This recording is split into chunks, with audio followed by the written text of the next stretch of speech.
경기도의회 의원에게 직접 듣는 시간. 의정 포커스. 네, 작년에 이어서 올해도 함께합니다. 경기도의회 이호동 의원 스튜디오에 나와 있습니다. 네, 안녕하십니까? 네, 안녕하세요. 네, 반갑습니다. 오랜만에 나오셨는데 인사 한번 부탁드리겠습니다. 너무 오랜만에 불러주신 것 같은데. 네, 안녕하세요, 청취자 여러분. 저는 경기도의원 이호동입니다. 예. 수원 영통구의 원천동과 영통 1동을 지역구로 두고 있고요. 소속 정당은 국민의힘이고 현재 경기도의회 교육기획위원회에서 활동하고 있습니다. 네. 예. 아니 저도 뭐 유나 씨야 뭐 오래 진행을 했지만 이 굿모닝 OBS를 저도 이제 1년 하다 보니까 두 번째 만나 뵙는 의원님들이 계셔가지고 너무 반가워요. 네. 그리고 우리 또 이제 오늘 올라가기 전에 또 이게 또 아이스 브레이킹을 또 우리 나름대로 맞아요. 재밌게 했습니다. 네, 네. 8월 작년 8월에 출연하셨죠. 그렇다고 하시더라고요. 예. 네. 기억이 안 나요, 저희도. 네, 네. 예. 어땠습니까? 그간 어떻게 지내셨어요? 8월 달에 출연했으면 그때가 한여름이었겠네요. 그래서 이제 뭐 여름, 가을 지나고 겨울 지나면서 네. 지역 활동도 열심히 하고 있었고 여러 가지 또 뭐 대외적인 이슈도 잘 아시다시피 많았기 그렇죠. 때문에 예. 그런 부분들도 적극적으로 잘 보면서 예. 지내고 있었습니다. 네. 예, 예. 알겠습니다. 저희가 뭐 본격적인 이야기 뒤에 나누겠지만 지난번에도 저거 끼고 오셨나? 아까 지금 스튜디오에 앉아 계신데 그 엄지 손가락에 좀 보여주십시오. 골무라고. 이게 그거 뭐예요? 그거? A4 용지가 잘 안 넘어갑니다. 안 넘어가가지고 아니 근데 저거 끼고 있으면 요새 법무법인 같은 데서 그러니까 일하는 분들 딱 직업병이죠, 보는 직업병. 느낌. 예. 그런 것 같습니다. 아, 그렇구나. 좀 고쳐야 될 텐데. 네. 아니 원래 본캐가 변호사 하시잖아요. 네, 그때- 율사 출신, 율사 출신. 그니까요. 뭐 많이 그때부터 이제 끼고 계셨던 거죠, 그 골무는. 이거 거의 끼고 있죠. 네, 그렇습니다. 네. 아무래도 변호사이면서 의원 활동 같이 하는 거, 이게 좀 더 유리한 면이 있을 것 같습니다. 유리한 면이요. 서류 자체에 익숙한 면이 좀 있죠. 네, 그런 부분들이 있고 기본적으로 이제 어떤 문제에 대한 해결 의식을 갖는다는 부분도 있는 것 같고요. 예. 제가 어디 가서 이런 말씀 드린 적이 있었는데 결국은 의원이라든지 혹은 변호사든지 문제를 해결하는 측면에서는 공통점이 분명히 있거든요. 예. 근데 이제 변호사 같은 경우에는 과거에 이미 발생한 사건의 특정인의 문제를 해결하는 것이고 의원 같은 경우에는 장래에 아직 발생하지 않은 일에 대한 불특정 다수의 문제를 해결하는 측면에서 유사한 측면이 분명히 있다고 보여지고요. 예. 그래서 어쨌든 어떤 문제를 맞닥뜨린다 그러면 이 부분을 어떻게 해결할 것인가에 포커스를 맞추고 그 부분 목적을 설정한 다음에 이제 단계를 밟아가기 때문에 그런 부분들에 대해서는 아마 익숙한 면이 있다 이렇게 말씀드리고 싶습니다. 아니 지금 국회에 있는 여의도에 계신 분들을 보면 율사 출신들이 비율이 많잖아요. 네. 어떻게 경기도의원은 어떻습니까? 지금 원래 4분 계셨는데 지금 3분으로 준 걸로. 네. 상당히 적네요. 네. 근데 저는 유나 씨가 그랬잖아요. 유리하지 않느냐 율사 출신이. 5분입니다. 정정하겠습니다. 아, 5분이었는데 예. 4분으로 예. 줄었습니다. 예. 그러니까 제 생각에는 아무래도 법이나 뭐 조례 또 경기도 의원님들이 이제 조례를 만들으셔야 되니까 그러다 보면 아무래도 이런 조항에 법 조항에 익숙하신 이런 율사 출신 분들이 더 좀 유리하지 않을까 그리고 더 많이 있어야 되지 않을까라고도 생각이 되지만 한편으로는 아까 의원님이 말씀하신 대로 이 법률은 이제 법조인들은 이제 과거의 일을 다뤘던 사람들이고 예. 정치는 미래를 얘기해야 되기 때문에 약간 상충되는 부분이 있어요. 맞습니다. 그리고 저는 율사 출신들이 필요한 부분이 분명히 있지만은 뭐 국회처럼 이렇게 여러 가지 다수를 차지하는 부분이 적정한가 이런 부분에 대한 의문이 있고요. 이유는 사실은 정치는 정치로 풀어야 될 부분이 분명히 있는데 예를 들어서 법 내지는 뭐 제도, 규칙 이 부분에서 그런 당위성 가지고만 해결되는 부분은 아니더라고요. 제가 들어와서 보니까. 예. 혹여 어떤 뭐 가령 의원 간의 어떤 교분이라든지 친분에 따라서 어떤 의안이 힘을 받을 수도 있고 못 받을 수도 있는데 무조건 당위만 이렇게 주장을 한다고 해가지고 될 부분은 아닌 것 같아가지고 조금 그런 부분들을 덜어내고 정치는 정치답게 이렇게 하는 부분도 분명히 필요한 거 아닌가. 그런 측면에서는 오히려 여러 가지 다방면의 다른 경험들을 하신 분들께서 많아지시는 것도 도움이 되겠다 이런 생각이 듭니다. 네. 그래서 일각에서는 뭐 국회의원들만 얘기를 하자면 이런 율사 출신들의 국회의원이 되는 뭐라 그러죠? 어떤 쿼터제 같은 게 좀 필요하다 이런 주장도 하시는 분이 계세요. 워낙 법조인이 많으니까. 그리고 너무나 법의 잣대로만 모든 걸 보려고 하니까 거기에 대해서는 어떻게 보십니까?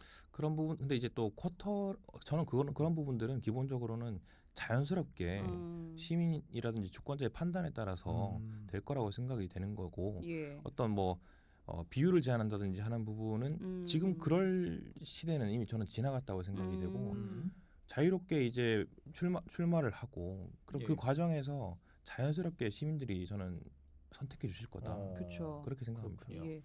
직업의 제한을 두고 공천을 하거나 이런 거는 조금 또 약간 직업의 자율성에도 문제가 있을 수도 그러네요. 있다는 예. 뭐 생각이 살짝 들긴 하지만 어쨌든 변호사이신데 정치를 해야겠다. 지금 정치를 하고 계시잖아요. 어떻게 이거 사실 입문하기도 쉽지 않았을 것 같고 결심도 쉽지 않았을 것 같습니다.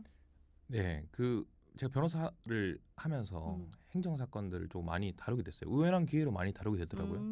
이게 저는 뭐 예전에 이제 그 스티브 잡스가 커넥팅 더 다츠라고 해서 과거에 어떤 점점들이 이어져 와가지고 내 인생을 만들어간다 이런 얘기를 한 적이 있었는데 예.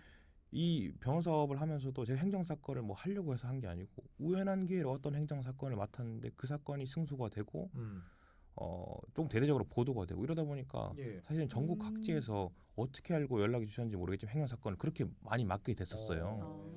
근데 행정 사건 같은 경우에는 행정청이라고 하는 지금으로 치면 도지사라든지 혹은 시장, 뭐 교육감 이런 분들이 하는 그 처분에 대해서 불복하는 사건들을 다루는 게 행정 사건인데 행정 사건은 제가 보니까 특별한 이익이 없습니다. 왜냐하면 승소한다고 하더라도 그 처분이 없던 상태로 돌아가는 것이기 때문에 원래 가지지 않았던 그 불이익이 없던 상태로 그냥 원상복귀될 뿐이지 무슨 이긴다고 해서 돈을 받거나 즉각적으로 어떤 보상이 주어지는 게 아니거든요. 예. 본전을 찾는 거죠. 네. 근데 그런 측면에서 보니까 도대체 이 지난한 소송을 왜 이 당사자들이 해야 되느냐 이런 생각을 하게 됐고 이 부분을 필터링할 수 있는 여건이 안 됐냐 이런 본질적인 의문을 갖게 됐고요. 지방의회가 그 권한을 가지고 있습니다. 행정사무감사라는 권한을 가지고 있죠. 예. 그래서 어떤 처분 같은 경우가 만약에 발령되기 전이라 그러면 사전 제어가 가능하다는 거예요. 그래서 그런 부분들을 한다 그러면 어떤 처분을 받는 당사자들인 사인들의 어떤 권리라든지 이런 부분들이 제약되는 부분을 조금 덜 수 있다. 이런 생각을 하면서 이제 입문하게 됐습니다. 예. 그럼 의원님 그 기억에 남는 행정 사건 혹시 있으세요? 많은데 제가 이 얘기 너무 많이 해가지고 어떤 그 섬 수용하는 사건이 있었습니다. 섬 수용하는 사건이 있었는데 그게 이제 또 보면은 대선 공약의 그 광역단체장 도지사님 공약이었고 그 다음에 시장님도 공약, 그러니까 이 트리플로 공약이었습니다. 그래가지고 이 섬 같은 경우에는 특이한 게 특정 성씨 한 8-9분이 갖고 계셔요. 문중들이 있나 보죠. 조그마한 섬이에요. 예. 그래서 여기를 이제 여기 대교를 놓아서 여기를 이제 뭐 생태 공원화 한다는 게 이 공약의 핵심이었는데 그러려 그러면 이제 이 사유재산이라고 하는 섬을 기본적으로 수용을 해야 되니 해서 이제 잘 꾸미면 좋잖아요. 그런 취지에서 이제 수용을 해버렸는데 중요한 거는 토지 수용 같은 경우에는 공익 사업일 때만 수용이 가능합니다.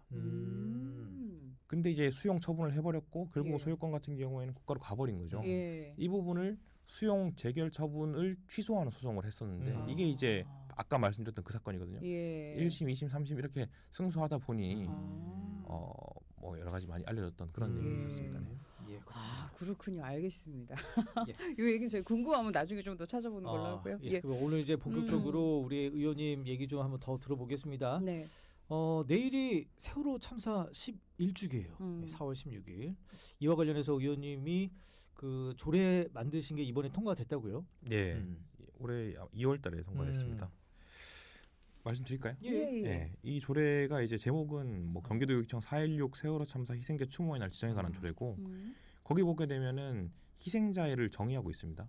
희생자를 정의하고 있는데 희생자 속에 포함되어야 한다고 저는 생각했던 당시 이제 그 단원고 학생들을 인솔해서 해서 수학여행을 가셨던 고 강민규 교감 선생님이 희생자에서 정의되지 않고 있었는데 이번에 이제 경기도교육청 그 조례를 개정하면서 이분을 희생자로 인정하는 그런 조례를 개정을 했습니다. 당시에 제 기억으로는 이분이 그 사건이 터지고 나서 아이들이 많이 그 숨지니까 스스로 맞습니다. 그 부분이 맞으신 거죠. 네, 네, 네. 조금 더 말씀드리면 저는 이게 일각의 오해가 많아요. 조금 좀 얘기해 이 주십시오. 교감 선생님이 마치 그 뭐 구조 의무를 방기하고 음. 그 이후에 진상 규명 책임을 회피하면서 극단의 선택을 하셨다. 예. 이런 어떤 일각 내지는 뭐 신용 의견들이 많은 걸로 알고 있습니다. 근데 그 부분에 대해서는 강민규 교감 선생님께서 이제 사망하시고 나서 예. 그 유족들이 유족급여를 신청했었습니다. 유족급여를 신청했는데 공무원공단에서는 반려처분, 거부처분을 했었고요. 거부처분을 해서 그 부분, 거부하는 부분이 위법하다라고 하면서 취소 소송이 제기가 됐었습니다. 예. 그게 이제 행정법원에서 1심, 2심, 대법원까지 갔었는데 결론적으로는 기각됐습니다.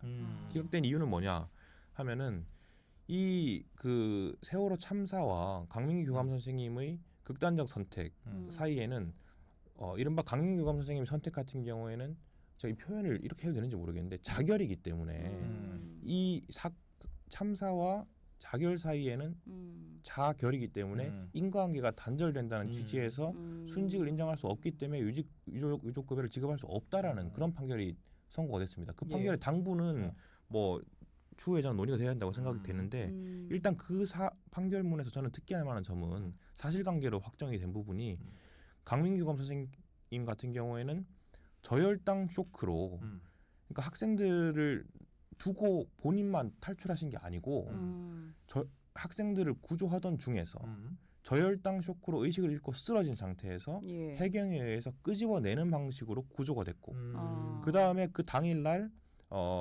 병원으로 후송이 되고 예. 후송이 된 다음에 정신을 차리고 일어나서 해경 경찰 조사에 응하고 그리고 그 응한 직후에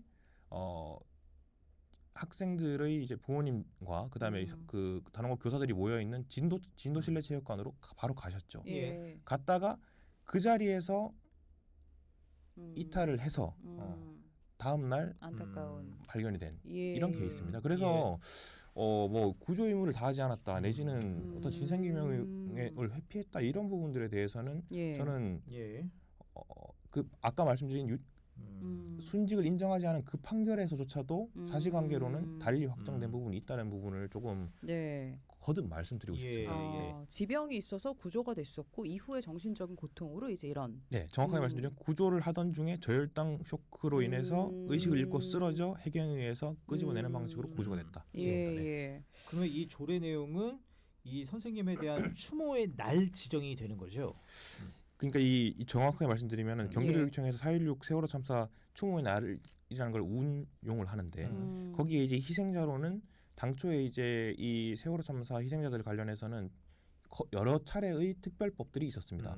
그 특별법에 따라 희생자를 인정을 하고 했었는데 그 특별법에 의해서 인정된 희생자들을 추모의 대상으로 지정하는 게 이 조례였는데 저는 거기서 그 특별법에 의해서는 희생자로 인정되지 비록 못하셨지만 적어도 경기도 교육청 내에서는 304명의 희생자가 아니고 강 교감 선생님을 포함한 305명의 교감 희생자로 확장하는 방식으로 기억해야 된다는 게 이 조례의 취지인 겁니다. 하나만 더 추가적으로 말씀드리면 고 강민규 교감 선생님 사건에 이렇게 관심을 갖게 되신 이유는 뭡니까? 저도 어떤 의미가 있는 거예요? 제가 안 그래도 그런 질문 많이 하세요. 도대체 네가 왜 그러냐? 왜냐하면은 이게 저는 어떤 특정 아젠다라든지 어떤 담론이 특정 정당의 전유물이 당연히 아니어야 된다고 생각하고 아니라고 생각합니다만은 기본적으로 어쨌든 여러 가지 인식이 있다 보니까 물어보는 사람 많아요. 저희 국민의힘에서는 이거 왜? 라고 말씀하시고 저기 더불어민주당에서는 제가 왜? 라고 얘기할 수 있거든요. 그렇지만은 제가 왜 그러냐 그러면 2017년인가 6년 정도에 이 이른바 이제 특조위 중에 하나인데 사회적 참사 특별조사위원회라는 데에 제가 법무보좌관실에 있었습니다. 그때 있을 때 사회적 참사 그 법에서 다루는 사회적 참사라고 하면은 가습기 살균제 사건하고 4.16 세월호 참사 이 두 가지를 다루는데 법무보좌관실에 두 파트가 있었어요. 하나는 가습기 살균제 다루는 사람, 그 다음에 세월호 참사 다루는 사람이 있었는데 후자가 저였어요. 그래서 그 당시에도 저는 이 강전 교감 선생님 같은 경우 희생자로 인정돼야 되는 거 아니냐는 생각을 계속하고 있었습니다. 하지만은 그 당시엔 제가 주도적으로 혹은 적극적으로 움직일 수 있는 그런 지위나 위치가 아니었고요. 그래서 이 기회에 이제 관련해서 조례안을 마련하셨다. 네. 맞습니다. 그리고 또 하나 시간 있나요? 예, 예. 있습니다. 말씀해 주십시오. 그러니까 이제 이게 예민하고 또 음. 누군가는 마음을 아프고 또 과거의 일을 또 헤집어야 되고 이런 예, 사건이잖아요. 맞습니다. 그러다 보니까 저는 이렇게 생각했어요. 제가 경기도의원이 됐다고 해서 어떤 입법권을 가졌다고 해서 바로 할 수 있는 그런 문제 아니라고 생각했기 때문에 사실은 이게 올해가 11주기잖아요. 예. 작년이 10주기였습니다. 작년 초에 시작됐던 거였습니다. 그래서 10주기에 맞춰서 이제는 그 참사 희생자들의 유족들 같은 경우에도 어떤 추모에서 이제는 어떤 뭐랄까 말씀드리기 좀 그렇지만은 조금 즐겁게 기억하는 즐겁다는 게 이 표현은 이런 제가 말씀드리는 표현이 아니고 어쨌든 추모에서 기억으로의 그 어떤 한 페이지 전환, 장의 네. 전환이 있었기 때문에 그 무렵에 맞춰서 저는 하려고 했던 거였습니다. 아, 하지만 여러 가지 의회 사정 때문에 늦어졌어요. 잊혀지지 않는 뭔가 이제 의미 있는 네. 그런 날로 내일이 아까 말씀드린 대로 세월호 참사 11주기입니다. 뭐 공식적인 일정은 있으세요? 내일? 저는 작년에도 4월 15일을 갔다 왔고 지금 올해도 다녀왔습니다. 예, 다녀왔고요. 이미. 네. 시끌벅적하게 어디 뭐 행사장 가고 뭐 그런 부분들보다는 이 결국은 아마 이게 제가 보니까 4월달에 사람들이 마음이 조금 그렇고 예. 이런 부분들은 제가 오늘 오면서 생각해봤는데 결국 그리움인 것 같아요. 그래서 그런 부분들을 잘 각자의 방식으로 이렇게 기억하면 좋겠다 이런 생각을 해봅니다. 네, 알겠습니다. 네, 의원님이 이제 앞서 이제 추모 어떤 추모의 방식의 변화 뭐 이런 것들이 이제 11주기가 됐으니까 좀 그런 쪽의 변화 한번 기대해 봐야 될 것 같습니다. 네. 그럼 다른 주제 한번 보죠. 의원님 지금 교육기획위원회 소속인데 학교 용지를 확보할 수 있는 건의안에 목소리를 내셨다. 이거 어떤 내용입니까? 최근에 이제 학교용지 확보 등에 관한 특례법 개정 촉구 건의안을 냈고 아시다시피 경기도의회에서는 법률을 개정할 수 있는 권한이 없기 때문에 예. 이 부분은 국회를 상대로 이제 이 부분 학교용지 확보 등에 관한 특례법을 개정해 주십사 하는 그런 촉구안을 낸 내용입니다. 내용은 뭐 간단히 말씀드리면 개발 사업을 시행하게 되면 기부 체납이라는 걸 하게 됩니다. 근데 그 기부 체납을 하는 방식이 현물 체납을 하기 때문에 학교를 지어서 그거를 교육청에서 갖다 주는 거거든요. 근데 이제 제가 봤을 때는 사실은 학교에 있어서는 교육청이 가장 전문가거든요. 어떤 방식으로 어떻게 설계하고 어떻게 해야지 아이들이 교육을 위해서 가장 좋은지는 교육청이 가장 전문가인데 예. 이 시행사들이 보통 기부 체납을 하니까요. 이 개발 사업을 시행하는 시행 주체가 하게 되면은 소위 날림 공사라든지 이런 부분들이 발생할 수 있고 예. 물론 아닐 수도 있습니다. 하지만 발생할 수 있고 그 이후에 발생한다고 하더라도 그걸 고쳐가는 과정, 예. 하자 보수해가는 과정이 교육청이 재차 그 시행사가 이제 결국은 그 건물을 짓기 위해서 도급한 도급인이기 때문에 도급인에다가 이 부분 고쳐달라 예. 이렇게 해서 거치지 않아도 되는 여러 가지 절차를 거쳐야 되는 부분이 있는 거죠. 그래서 저는 이거를 현금으로 달라. 예. 현금으로 주면 교육청이 짓겠다. 교육청이 짓고 교육청이 하자보수 한다. 예. 이런 측면에서 그 부분을 해당 법을 고쳐달라는 건의를 낸 겁니다. 좀 더 예. 효율적인 면도 있겠네요. 이렇게. 네, 효율적일 것 같습니다. 네. 그래서 이제 주장을 하시는 거고. 그럼 이게 앞서 말씀해 주셨듯이 법은 이제 여의도에서 해야 되니까 국회에서 어떻게 법 개정 가능성이 있어요? 발의는 돼 있더라고요. 누구 의원이에요? 까먹었습니다. 예, 알겠습니다. 알겠습니다. 그런 거 진짜 필요하실 것 같습니다. 네, 네. 저희가 시간이 많이 지나서 그래도 지역부 얘기 한번 해야 될 것 그렇죠. 같아요. 저희 인근입니다. 수원시 영통구 지역 이쪽 위에서 뭐 얼마 전에 뭐 예산 확보하셨어요? 22억 원. 이게 무슨 얘기예요? 한번 자랑 한번 해보겠습니다. 그럼요. 제가 확인해 보니까 2022년에 제가 처음 들어왔습니다. 그때 들어와서 30억 5천만 원. 23년에 제가 좀 미진했던 것 같은데 13억 5천만 원. 24년에 22억 원 이렇게 도비를 확보했더라고요. 지금 나를 칭찬할 코너는 아니에요. 아, 예. 죄송합니다. 이따 칭찬할 거 또 있어. 네. 23년에 저는 제가 지금 비판하고 있는데 하여튼 그렇게 확보했습니다. 확보해가지고 그게 다예요? 뭐 구체적으로 뭐 했는지도 말씀드릴까요? 시간이 없다고 하시니까. 조금씩 뭐 간단하게. 지금 보면은 제가 이 민원을 들었어요. 경찰서로부터 온 민원인데 보이스피싱 같은 경우에는 그 동선 추적이 핵심입니다. 근데 CCTV 사각지대가 어디 있는지를 그분들이 잘 아신대요. 그래가지고 거기 밑에 가서 하신다는 거예요. 그래서 이 CCTV 부분이 사각지대가 있기 때문에 범죄 검거가 안 돼서 결국 수사 중지되는 사례가 너무 많다라는 거를 경찰청으로부터 접하고 예. 그러면은 일단 이 CCTV 부분을 좀 지능형으로 바꾸고 그 다음에 대폭 많이 하는 방식이 필요하다 해서 CCTV 예. 교체하는 부분도 했고요. 예. 예. 그다음에 뭐 청명육교라든지 호수공원에 뭐 캐노피 설치하고 데크 설치하고 이런 부분도 했고 예. 영통사공원에 뭐 12억 정도 들여서 리모델링도 하고 네. 그다음에 청명초등학교 뭐 인근이라든지 아주대 쪽에 바닥 신호등 설치도 하고 뭐 이런 부분들 많이 했고 또 영흥숲공원이라고 있습니다. 아, 제가 그 옛날에 유명하죠. 말씀드렸던 것 같은데 네. 영흥숲공원 많이 방문해 주시고요. 아. 영흥숲공원에 둘레를 돌다 보면 화장실이 없었어요. 근데 화장실을 중요하죠. 하나 만들었습니다. 네. 예. 정말 알겠습니다. 다 적재적소 필요한 맞아요. 것들에 대한 예산입니다. 그만큼 많이 현장 다니실 것 같습니다. 잘 보고 있습니다. 예, 근데 개인적으로 궁금한 거 예, 하나. 그 네. 22억 정도면 진짜 많이 받으신 거예요? 순위가 어느 정도예요, 의원님들? 제 생각에는 굉장히 많은 것 같은데. 알겠습니다. 알겠습니다. 다음 주에 오시는 분 여쭤봐요. 어차피 확인이 안 되기 때문에 그냥 막 말씀드립니다. 그래도 네. 예, 요 코너 저희 마지막 코너로 이어갑니다.